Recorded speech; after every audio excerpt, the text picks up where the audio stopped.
Real মাদ্রিদকে হারিয়ে Copa del রের শিরোপা ছুঁল বার্সেলোনা। নির্ধারিত সময়ের খেলা শেষ হয় 2-2 গোলে। এরপর অতিরিক্ত সময়ে জুলস কুন্দের দুর্দান্ত শটে শিরোপা নিশ্চিত করে হ্যান্সি ফ্লিকের দল। এ নিয়ে 32 বারই প্রতিযোগিতার শ্রেষ্ঠত্বের মুকুট পড়ল বার্সেলোনা। রিপোর্ট এস এম আশরাফের। মায়াবী রাত যেন স্বপ্নের মাঠে ফুটে ওঠা এক রূপকথা।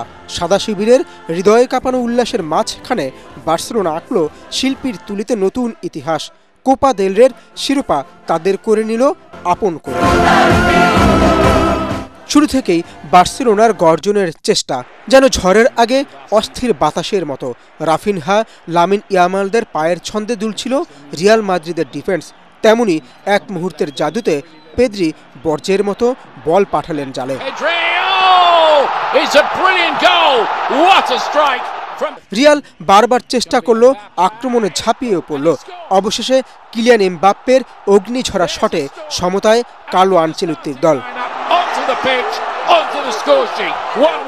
এরপর ভালভার্দে, বেলিংহামের জাদুকরি পাস আর ড্রিবলিংয়ে কেঁপে ওঠে বার্সেলোনার ডিফেন্স। সেভিয়ার প্লাজা নুয়েভায় চুয়ামেনি স্তব্ধ করে দেন সমর্থকদের। কিন্তু কাতালানরা পিছু হটেনি। হান্সি ফ্লিক যেন সময়ের ওপারে হাত বাড়িয়ে নিয়ে আসেন পেপ গার্দিওলার পুরনো মন্ত্র, পাস, স্পর্শ আর দুঃসাহসের নাচ।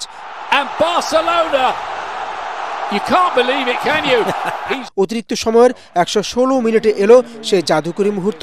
রিয়ালের জাল ছিঁড়ে ইতিহাসের পাতায় আরেকটি কবিতা লিখলেন কুন্দে। শেষে রাত ঢাকলো লাল নীল আবরণে।